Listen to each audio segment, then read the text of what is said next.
Yeah, so Senate Bill 3119 is co-sponsored by Washington Senator Maria Cantwell. It is the latest effort to try to boost salmon runs and potentially save an Oregon steelhead run from being just wiped out. Bigger picture, it could be one of the keys to saving our southern resident orca population.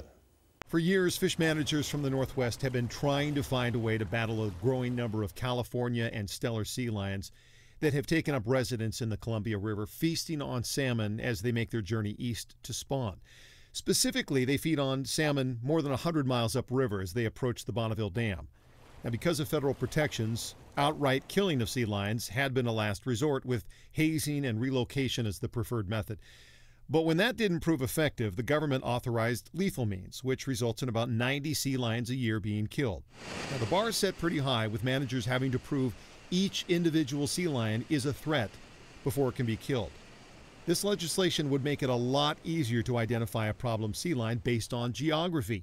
Any sea lion upriver more than 112 miles nearing the dam would be targeted. Currently, there are somewhere between 90 and 120 sea lions that fall into that category each year, and fish managers say they're the ones doing the most damage. Now, right now, there are no restrictions on the amount of sea lions that can be killed each year. This legislation would cap that number based on a formula set by NOAA Fisheries that ensures a healthy sea lion population. But according to Cantwell's office, it could theoretically be as high as 900 per year.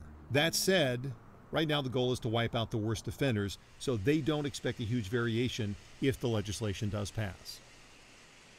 So this plan would allow 9 entities, including a half dozen tribes or confederated tribes in 3 states, to apply for those permits.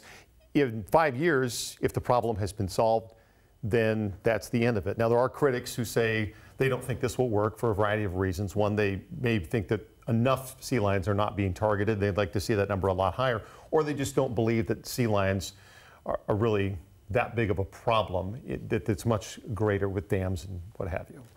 So how are environmental groups responding to all of this? You know, they worked really closely with environmental groups. The Humane Society, Oceana, two of the biggies. And I hesitate to say they're supporting this legislation, but they're not outright against it. Basically, you've got 3 wildlife groups here of sea lions, healthy population up to 300,000 right now, and you've got 2 others in the Chinook salmon and the orcas who are not doing very well right now. And I think everybody's kind of gotten together. It's like, let's give this a 5-year try and see what happens. All right. Okay, Greg, thank you. We'll be watching where this legislation goes. Still a ways. Yeah.